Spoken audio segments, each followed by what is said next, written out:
Good evening, everybody. Yep. All right, Reverend Sam is on. Can you hear me clearly, sir? I can hear you, Pst Poju. Oh, wonderful. How are you? Good, I'm good. And how are you? Very well. How are you coping with the lockdown? This is a first Sabbath.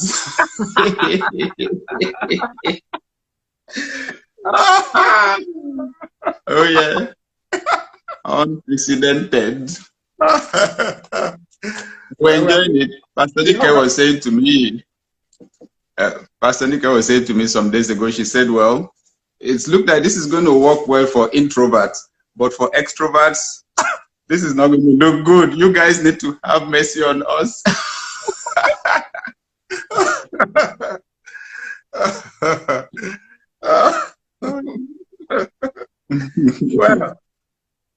Well, we'll be kicking off. People have sent a lot of questions. All right. So I once we get to 1,000, all right, we're 1,000 people, so I think we can start with 1,000 now. Wow. All right. We're good. We can shoot. Good. I'm ready. You're right. All right. Okay. So for the viewers, this is the way we're going to the way I'm going to ask the questions. I'm going to look at 3 levels of leadership, so people understand. The first is self-management. The second level we're going to look at is when you are now moved from self-management to managing a group of people. Then the third level we're going to look at is when you now manage the people who are managing the group of people. So you are now managing the manager. So we'll stop at that particular level. So I'm going to start out from the first level, and that's where the first question is going to come. And I will call it the individual contributor level, which means as an individual, what you are contributing. Yeah. So, Reverend Sam, I'm going to ask you this question first. Okay. I want to ask now, diligence is doing a little thing or little things for a long time until something big happens. So what I want to ask you in your own personal experience, what are the 3 little things or just 3 little things, most significant things you did for a long time that caused big things to happen in your life? All right. Thank you very much. Yeah. The first one would be reading the Bible. Okay. I realize the Bible, serves as my tuning fork. When you tune a guitar, you have a standard with which you tune. These days, they use an app to tune. And when the human system is tuned to God's frequency, then downloading comes easy. So the first thing I do when I wake up in the morning is to read the Bible. Job 32 verse 8, Elihu said, there is a spirit in man. The inspiration of the Almighty gives him understanding.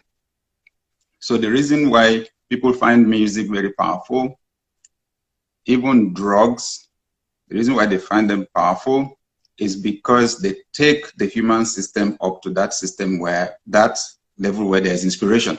And when there's inspiration, you catch things. Your intuition is tuned to a high level. So I find when I read the Bible like that in the morning, it puts my system there. By the time I'm having a shower, I'm usually I'm downloading things. So it's worked so well for me that I'm going to be doing it's a habit I'm not going to stop. It's worked too much. The ideas literally create my world and create the future. One second thing that I have done over a long period of time is planning, goal setting. Again, I tell people, simple illustration. Most of us in Nigeria love football or soccer. Yeah. So I tell people, if you have a football field, you have two of the best teams in the world, and you have no goalposts. Nobody is going to win. There will be no joy, no celebration. You just have to define that small space with that goalpost through which, if the ball goes, then you say it's a goal. So people kick their balls in different directions in life. But without a target goal defining that small space, you have no fulfillment. There's no joy. Yeah, there's a lot of activity. So for me, the goal setting, I do the yearly one, I do the weekly one, and then in the morning, I check, decide on the things I'm going to do for the day. I found it so powerful, actually, that in 1997 January, I did a long range one for 60 years. Wow. Because I stumbled on something, yes, that a Harvard professor stumbled on. He called it the law of time perspective, but it's actually the principle of vision. The longer the time you take into consideration when you are deciding and acting, the higher you rise. So the person that thinks 10 years will always rise higher than the person thinking 10 weeks or 10 months or 10 days. So I do goal setting consistently. One other thing that I do consistently, adding value. Adding value. Okay, I realize that's the essence of life, really. So every single day, I must do something to add value to somebody. And when value goes from you, value will come back. Great. All right. Okay. So 3 things: reading of Bible, so people that are taking notes, goal setting, and also consistently finding how you will add value. All right. The second question, still on this individual contributor level, is in order to grow in leadership, apart from personal competencies, and then things such as punctuality, reliability, content, there are work values such as acceptance of company culture.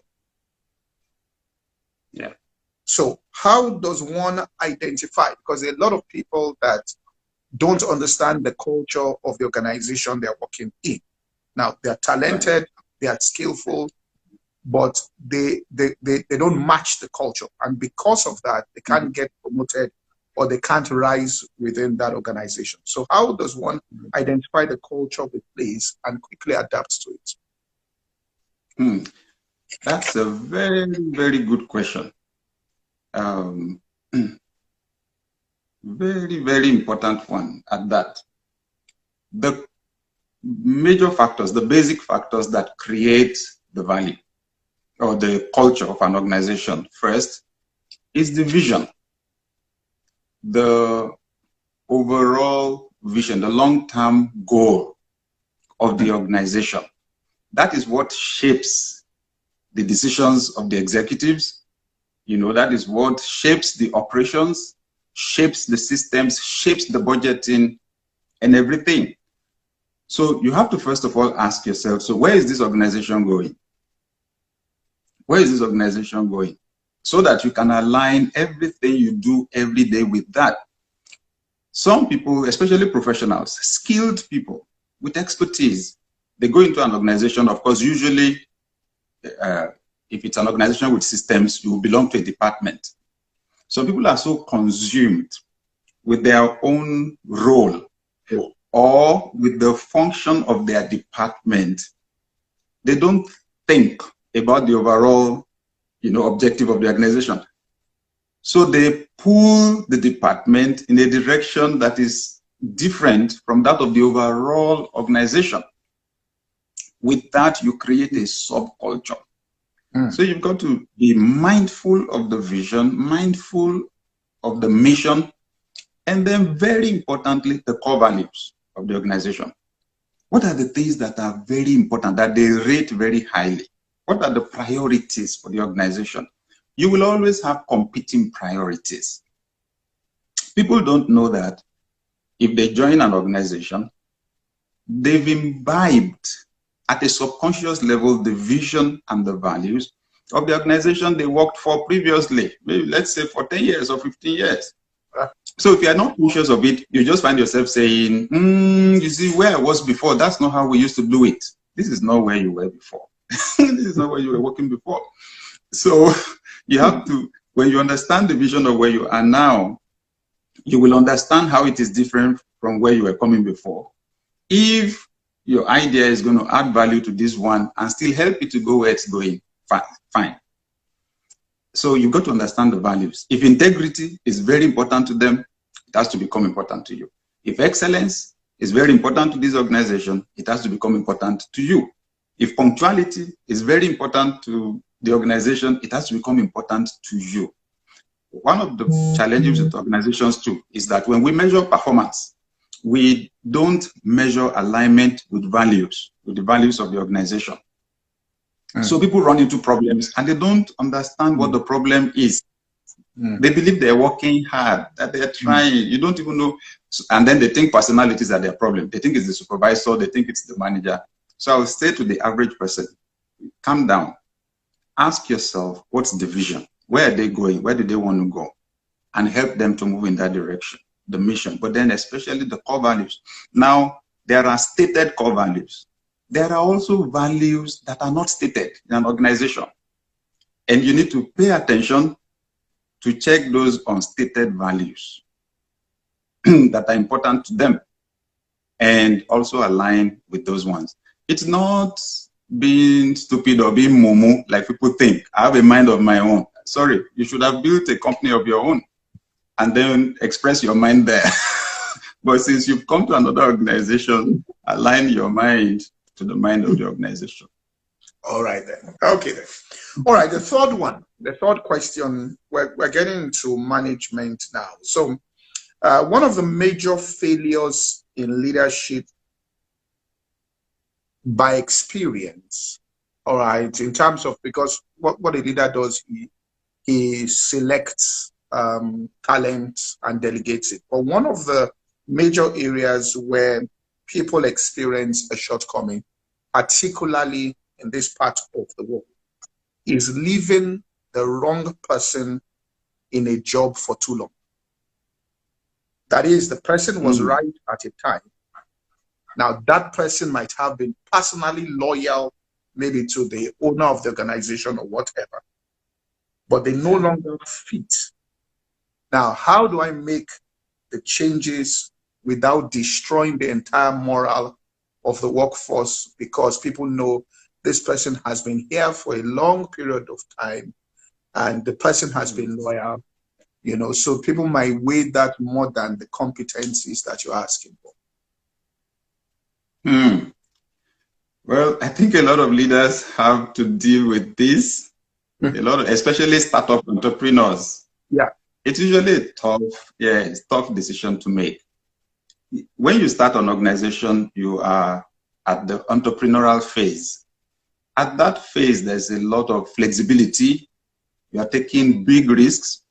You don't have many people working with you. So you really value the people that join you at the beginning. They play multiple roles the way you play multiple roles.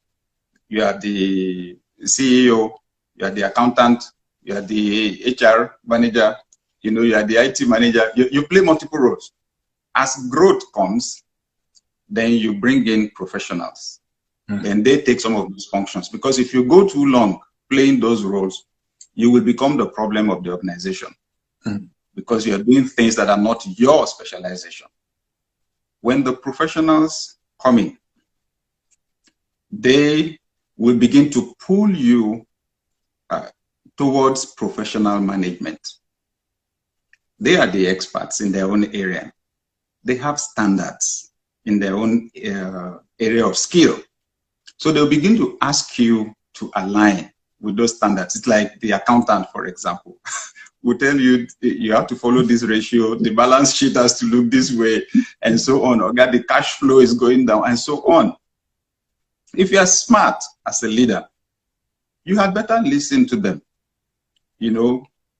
But that's where you will have to manage your emotions, manage your ego, and you will have to make tough decisions.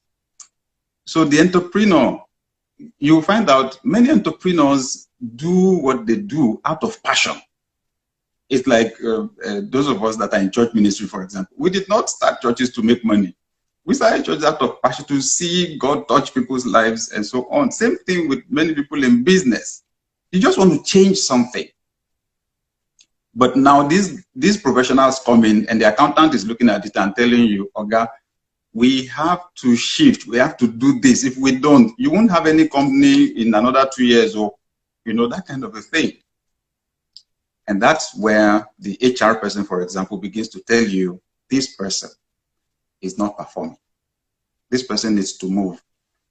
How do you balance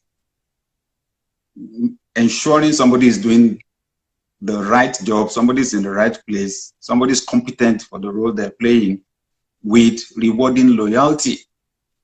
Because the question is usually, this person has been there. I spoke to someone with a very large organization some years ago, and it was obvious that some of the people at the top, at the highest level, had lost their drive.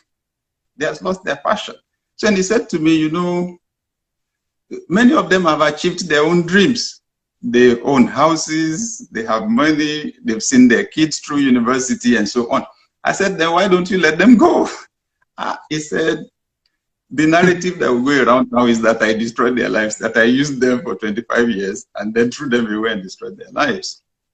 I admit it's not always an easy decision, but I challenge leaders to do principle-centered leadership. Principle-centered leadership. And the thing with principles is that they have no respect for persons. No respect for status. So you make a principle or you make a policy, for example, in the organization.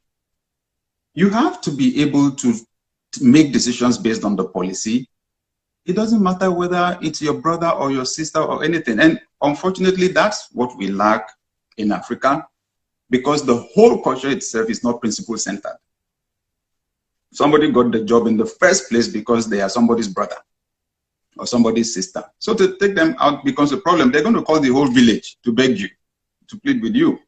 If the person came on merit, went through the process, you would have laid a foundation there. So I would encourage leaders, be principle-centered, make policies.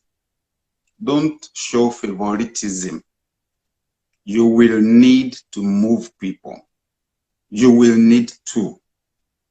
What did Jesus say in John 15? The branch that bears fruit, he says the branch that does not bear fruit, he cuts it.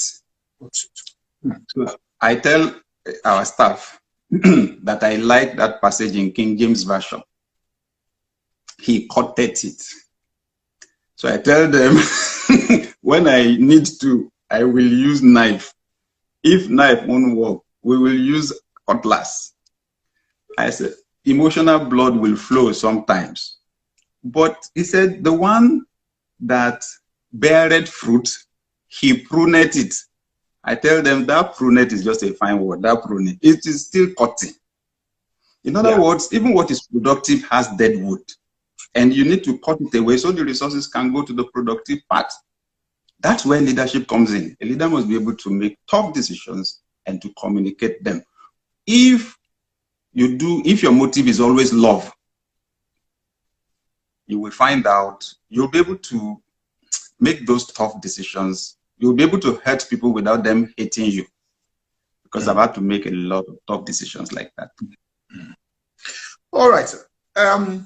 Now, a pastor sent this to me. He wanted you to, and it's like this question. As a young pastor, he says, how do you prepare your team for change, all right, or transition, particularly in positioning the team to absorb new talents without creating tension or bad blood? Good one. First, let people know that change is normal. And that's part of the characteristics of a leader that has vision. Vision is so critical to a leader. You know, once you continue to paint picture of that, what we're becoming in the future, where we're going, yeah, everybody knows we're not staying here. Yeah. So status quo is not normal with us. We're going to move ahead. So change is going to be normal here. People want the progress, but they don't like the process. Mm. When you are describing the change, sometimes they'll be happy. When you begin to effect the change, they will resist you. Okay? So it is good to be upfront about it. We're going to be changing here. We're going to be changing here. When the early years of Daystar, for example, once I saw that at the beginning, we were at the risk of, you know, keeping things the way they were. I rotated all the leaders on their positions. I just rotated, I just moved everybody. You move from here to here, you move from here to here, you move from there to there. And the main reason was to get the point across. Here have we no continuing city. There is no ownership of any position here. Okay? It was shocking at first, but they did it the first time and then did it the second time. So in our system, people know. We have a strong cell group system. We rotate the district pastors, the pastors over the districts. You know, our satellite churches, we rotate the pastors. So people know. It's just that it's slower now because we're big. Okay? But I just wanted people to know that change was normal. And then in those early years, I bought Who Moved My Cheese. Okay? For our leaders. Then I went through the book with all the staff. It took us a few weeks of staff devotion. I went through it. I like the first principle there. They always move the cheese. Change is constant. And with that, a leader has to be strategic. So I let them know the future is not going to be the same as this. We have to prepare for it. So with that, people know we're going to be adjusting things. So at the point at which I want to bring in new talent, usually I do a rotation like that. And then the new talent is able to come in. You have to be sure there are two dimensions to it. I emphasize too on specialization, on talents, on skills. So I run a test. There is this test, I'm trying to remember the name. Is it the Bellerin test now? That measures the personality, the team personality, they call it, team personality test. Your personality or temperament is one thing on a normal day. When you find yourself in the team, there's a kind of personality that you display. My type is called the plant, where the ideas people. You have the person that is a company worker, their own, you make the decision, they execute, you know. You have the finisher, that's where Pastor Nick falls. When you've done all your discussing, all your plan, everything, and everything looks perfect to you, they're the ones that look and point out what is wrong there. They help you to put the icing on the cake, okay, and so on. With that, I emphasize to our team that each of us has our unique roles. So you don't need to compete with somebody else. Just be the best you that there is. For example, I assure our team members, I know church members will compare you with me. Don't let them put you under pressure.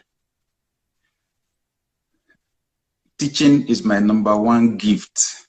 Wisdom, teaching. That's where my primary gifts are. So the teaching, even if you wake me up from sleep, I will make sense to people.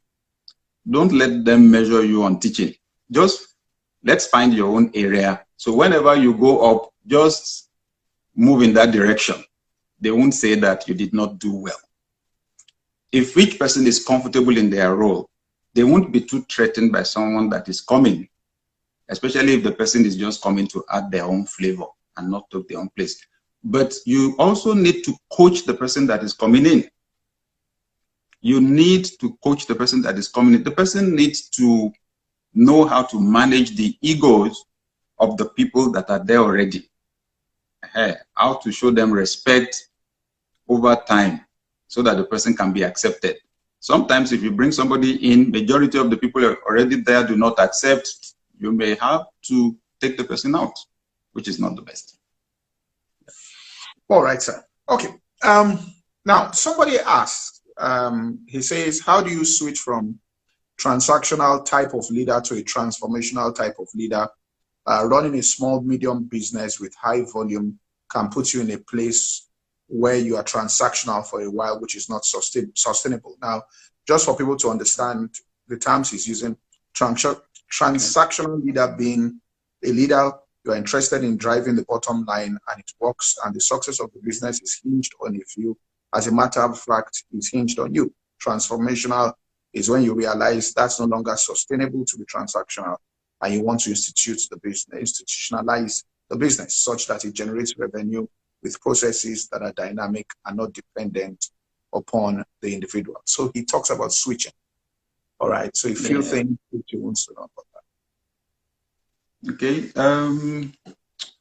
Well, the basic thing about a transformational leader is the fact that you empower people to be able to do what you do.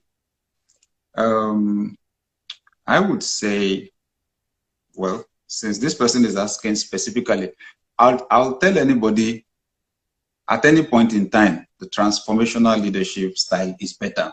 You can start with that and drive success. But if you find out you've been transactional in your leadership, you want to switch to the transformational one, then the important point there is that you prioritize people over money. You prioritize people over tasks. You prioritize people over systems. See, like this person has recognized, the transactional one is not sustainable. They know you are in it for what to get.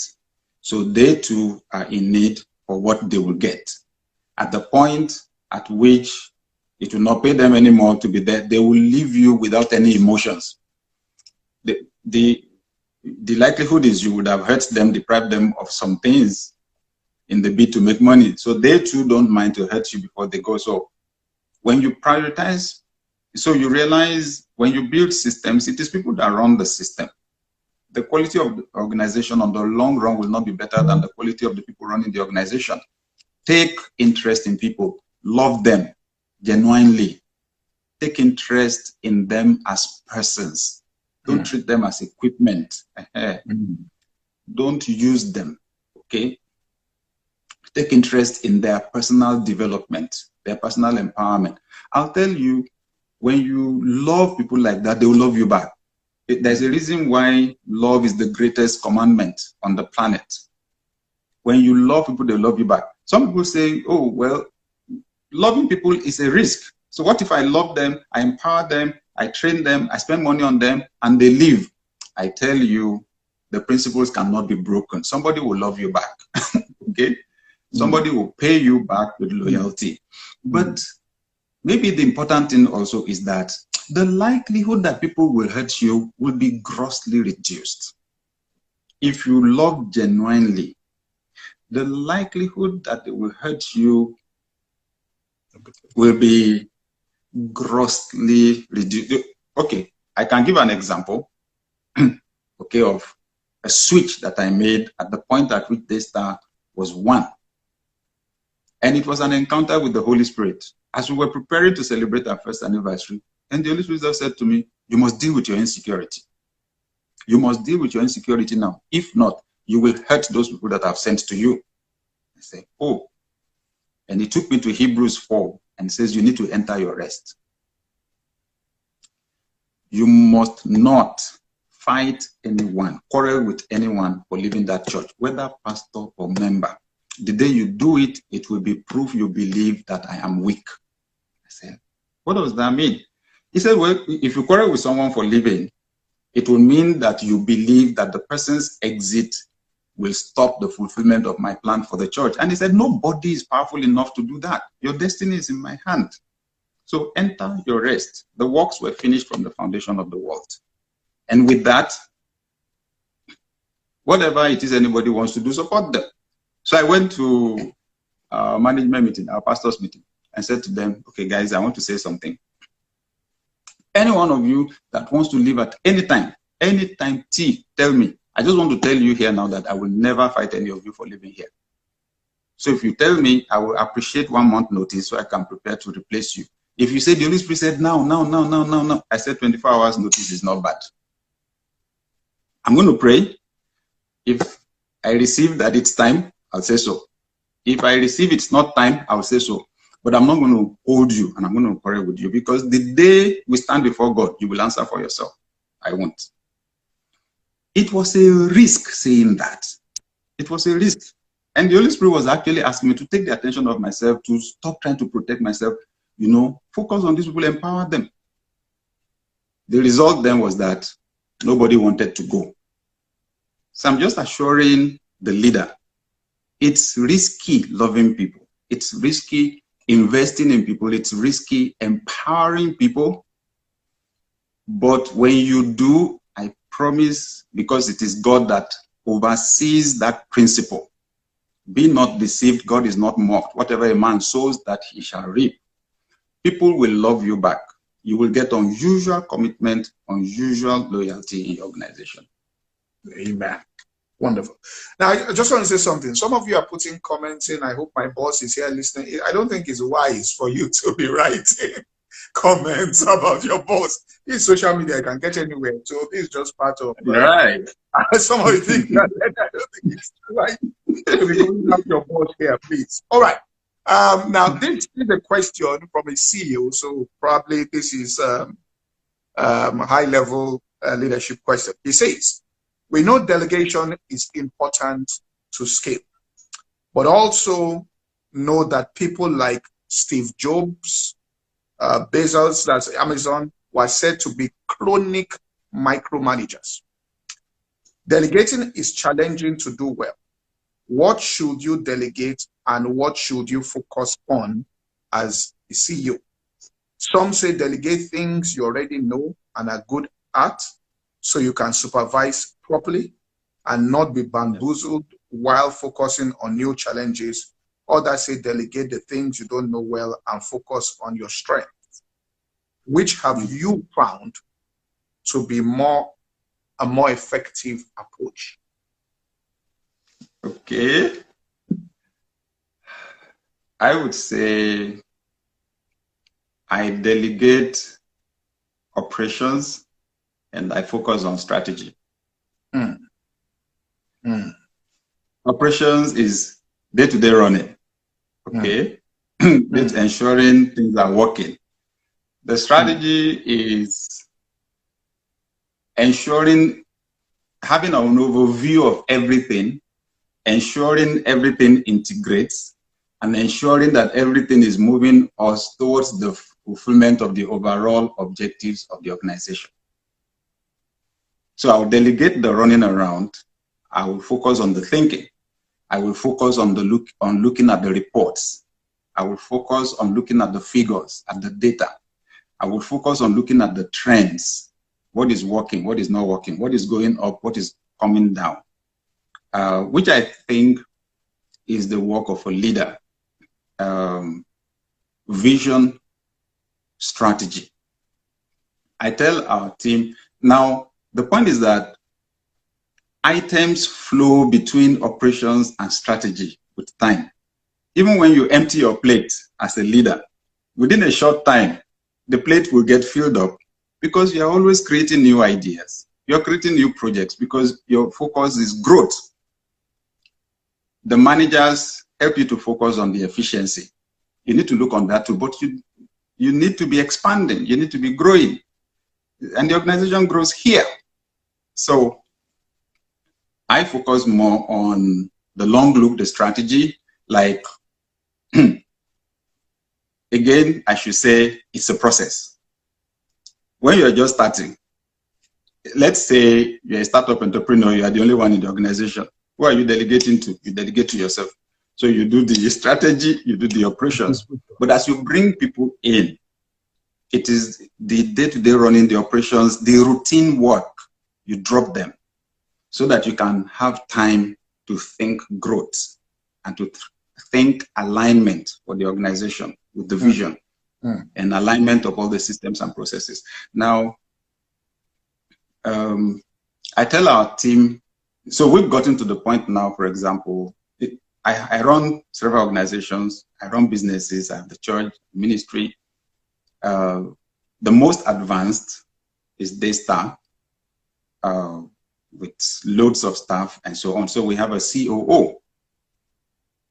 And I delegate, all the operations to the COO. My job is just thinking growth, thinking alignment, looking at the figures and so on, looking at the data. For our other assignments like Success Power, my consulting things, I'm Adeyemi GLC. Interestingly, I also happen to have a fantastic young man who's been working with us for 10 years. 11 years now. He's based in our UK office. He drives the whole operations, executes events and all that. Today we had a meeting for 2 hours already. So I delegate operations. Then I say to our team, I will delegate everything I can delegate. I will focus on the things I cannot delegate. And that now comes to my values, because I value family. So I said to them, there's nothing I'm doing here that I cannot delegate to you guys. That's the Daystar team. Preaching, you can preach. Running the meeting, I can delegate. I cannot delegate being husband to my wife, to any of you. I cannot delegate being father to my children. So I tell them if there's a conflict, for example, between attending a meeting, parents' meeting at my child's school. Since I can't delegate being father to my child, I will go for the meeting, you will take the preaching. So that's how far I go with delegation. Okay. Now, next question I'll take. All right. This is from a medical doctor, and it has to do with it has to do with in a leadership position with all their COVID-19. They are in the front lines of it. So here is this question: in a crisis situation like we face now, followers display a wide range of anxiety. Some based on real evidence, some just on pure myths. How do you balance truly hearing their fears, which means their fears, and ensuring your decisions are not only driven by those fears, even though you hear it? What encouraging words and practical steps do you have for business leaders to manage the psychological pressure that comes with leading people in an organization in times of crisis, so that they avoid stress, meltdowns, and negative health implications? Thank you very much. Good question, especially for the scenario that we're in now. Yeah. What is it that amplifies people's anxieties and fears? Uncertainty. So when you have a crisis situation where the things that have been stable, that people have been used to, are now moving. And like presently, we're dealing with a pandemic. And the last time a pandemic of this proportion happened was 1918 to 1919. So there are very few people alive right now that were alive then. And even though they were alive then, they didn't know who they were babies. Okay? So, sincerely speaking, this scenario is very threatening. We've never seen a scenario, all of us, where all the planes were shut down, airports were shut down, borders were closed all over the world, stock market crashing, everything, this one crashing and all that. So what does a leader do in a scenario like that? Validate their fears. Those fears are real to them. So we cannot criticize people for being afraid or for being anxious. 2, the leader must be positive, even when you don't know what to do yourself. See, as the leader, they are not expecting you to come and project your own fears on them. Why do people follow you? It's because you have a sense of where things are going. So, people either react or respond to situations and circumstances. In my encouragement during this season, I have asked people that, are you reacting or are you responding? I tell them, if I slap you, you slap me back. If they ask you why you slapped me, you say it is because I slapped you. And I say to them, it's not true. Between the time I slapped you and the time you slapped me back, there was that fraction of a second that you had the opportunity to decide what to do. Now, when you don't use that power of choice, a Christian will understand what I'm saying better. When Jesus said, if someone slaps you on the right cheek, turn the left one. I realize a lot of people don't understand what Jesus was saying there. They think he was asking us to be stupid. I've heard people say, Jesus said, if they slap you on the right cheek, turn the left one. So if somebody now slaps the left one, well, Jesus didn't say what you should do after that, so you are free. Sound the person back. Sorry, you didn't understand. you didn't understand what Jesus was saying. Jesus was saying, except if the person is mad, the person should not slap you the second time. The person started a cycle and was expecting you to complete it. You broke that cycle by not retaliating. You exercise that power of choice. Now, exercising that power of choice is what you call responding. So I tell people, don't react. Respond, calm down.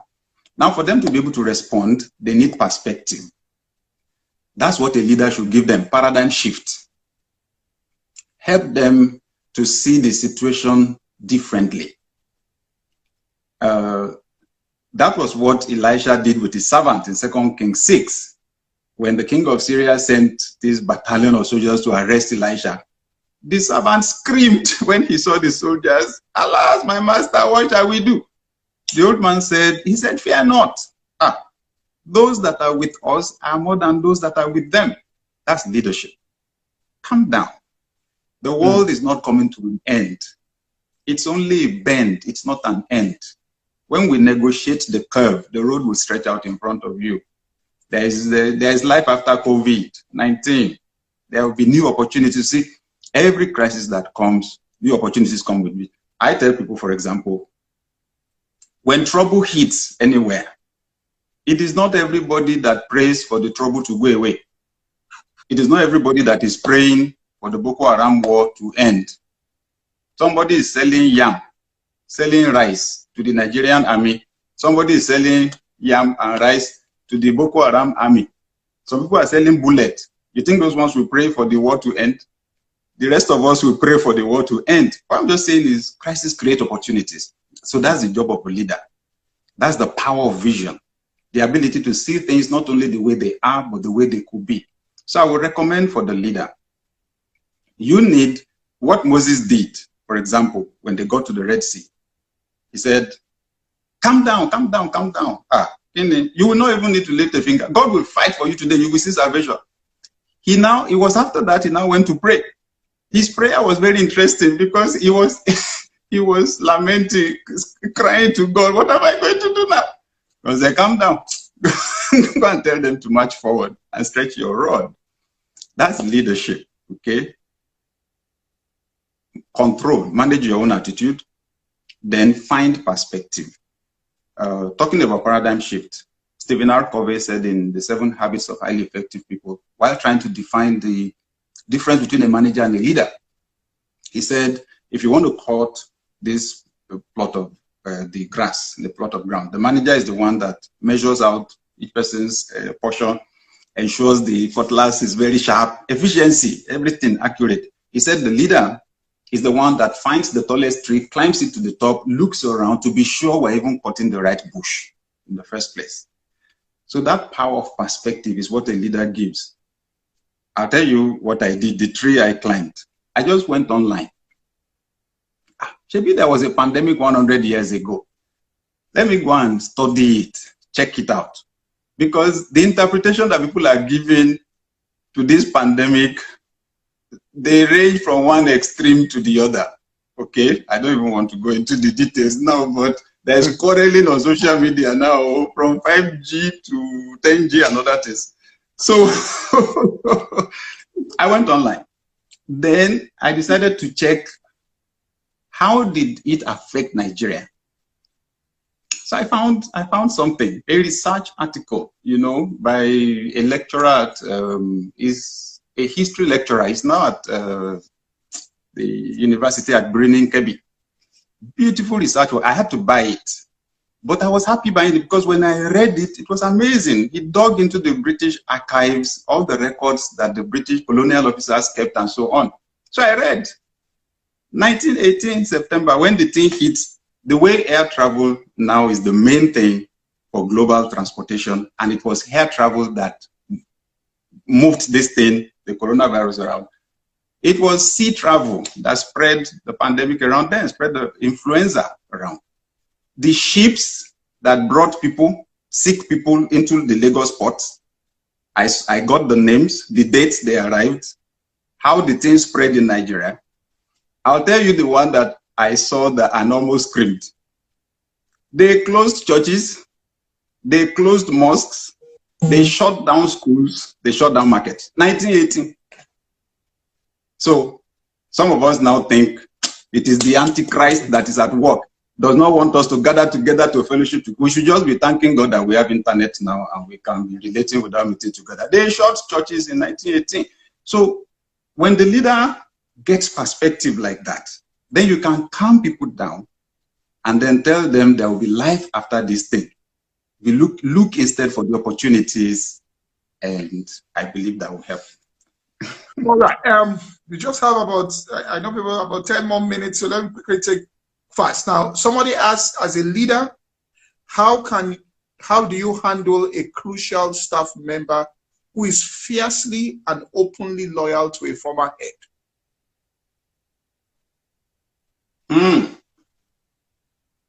Good question. When you come into a new position, be very sensitive. I would recommend that you should not change anything for the first 2 or 3 months. Usually you come with your own idea. All the time that the former head or leader was there, if you maybe had been assistant or junior to the person, subordinate to the person, you'll have your own ideas how things should be done. So you're in a hurry to change things, to, you know, just calm down. Because there are people loyal to the former leader that are still around. They will make life difficult for you and disable all your plans and visions if you disrespect the former leader. So the first thing you should do is calm down and validate that former leader and take time to read the people that you are dealing with. So if you find someone like that is there, what you want to do is to win the person to your side. Just leave the issues and build a personal rapport. Any leader needs to know the share of power on their team. Sometimes you have strong opinion leaders in a team. Every leader has people like that. While you are discussing something at the meeting, some people at the meeting are looking at somebody else and trying to look at the person's reaction. If the person agrees, they agree. If the person doesn't agree, they don't agree. If I have somebody like that on my team, I will always discuss new ideas with the person before we get to the meeting. If I get the person on my side, so if the person is nodding at the meeting, then all of the person's disciples will also agree with the decision. So you've got to manage your ego. Don't change things quickly, validate the former leader. And it is when you've gotten enough buy-in in the team that you bring in your ideas and they will sell. It's powerful. All right, a young pastor asked this question. He says, when a leader loses influence, his influence over his followers due to familiarity or due to the followers finding out his weakness, what should the leader do? And how can he avoid people being familiar with him and at the same time carry people along, right? But without crossing. That's what it was by. That would border on the law of respect. People only follow people that they believe are ahead of them in any field or role. So if people are losing respect for a leader,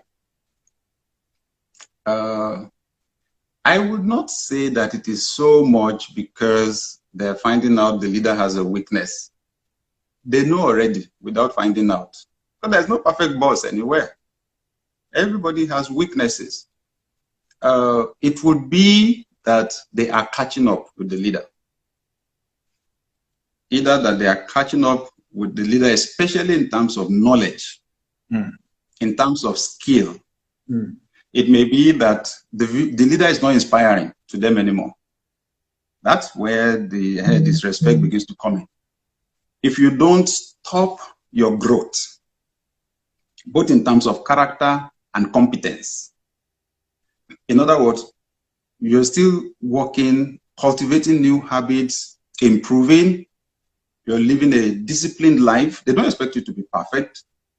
Where, you still have your own struggles. You are open about them. Okay? You don't pretend. You are not hypocritical. People won't lose respect for you.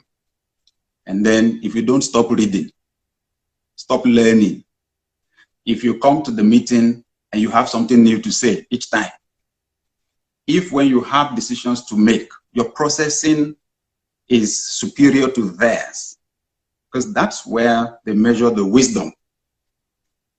You are delegating work to them, they're increasing in competence, fine. But like Jethro said to Moses, let them deal with the small issues, let them bring the big ones to you. So when they hit complex issues, they can still come to you and you will find a way. They won't lose respect. They won't lose respect. It's not because they found out a weakness that they're losing respect, because they're catching up with the leader. The leader needs to go for growth so that the leader can be inspiring to the team.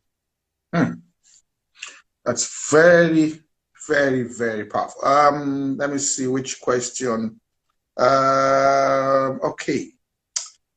Okay, I'll just take this one. All right, this person says, how do you balance the need of what you share with your team in a corporate environment, of the strategy and goal for the business and the practice of your faith in working towards the goal, especially when the goal may seem unreal or unattainable, given the present circumstances? In other words, Ben says $1 million is a realistic target in revenue for the year.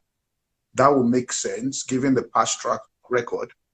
But in your heart, you are reaching for a revenue target of $10 million, which if shared with your team will seem unrealistic and make you, the leader, maybe look unserious. How can you carry them along in the belief and working towards the goal and the practice and the exercise of that? Very good question there. Feed people with what they can digest per time. That's what I would say. If you sense the capacity of your team, give them what they can handle. But you see, when you give somebody something that is bigger than the person can handle, rather than inspire, it will overwhelm the person and then paralyze the person. So if you have most of your team paralyzed, you will achieve nothing at the end of the day. So sometimes as a leader, you know some things, especially like you said, if it's from the dimension of your faith. God said it to you. You said Jesus would look at his disciples sometimes and tell them, you know what, I have some things to tell you people, but you can't bear them now. You can't handle them now. So I'll keep them till later. Give them what they can handle per time while you are working on increasing their capacity. I'll tell you something though, that once in a while, you throw those long goals. Okay, they're not for discussion or for just say it. If over time it happens consistently that what you say comes to pass, they develop confidence in you and in your intuition. and your capacity for vision, and then they would have grown to have, to develop the capacity to handle that kind of a thing. Then you can be sharing that kind of a thing.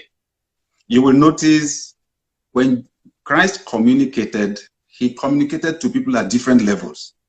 What he shared, he took Peter, James, and John to the mountain where he was transfigured.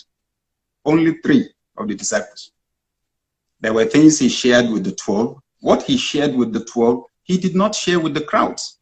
When it came down to the crowds, and this will help a leader with communication, they said Jesus did not say anything to the crowd without a parable or an illustration, or should I say a story.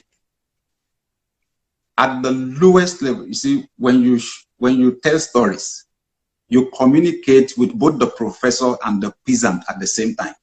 That's why the entertainment industry is so powerful. That's why Nollywood is powerful. That's why Hollywood is powerful. So I'm just saying, you give people what they can digest per time. So don't rush your team. With time and with consistency in achieving goals, the capacity to take these your powerful visions and dreams will increase. All right. Reverend Vicar, just one more, because this is an executive director of a bank. He sends this in. If you can answer this in 2 minutes. He says, now what's the question now?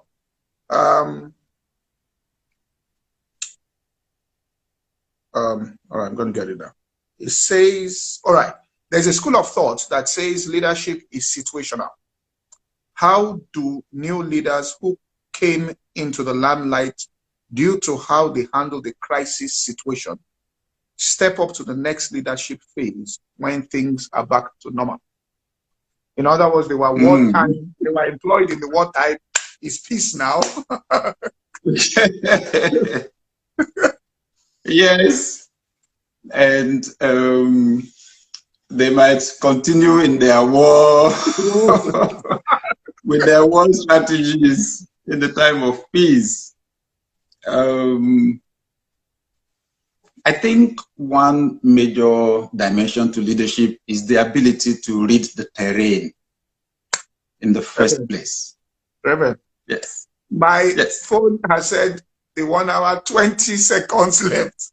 So, folks, thank you very much, Reverend, for being on this. The thing is going to go up by itself. It's 1 hour. That's the program. Thank you so much for being on this. We must do this again. All right. To those of you saying, sorry, bye-bye. All right.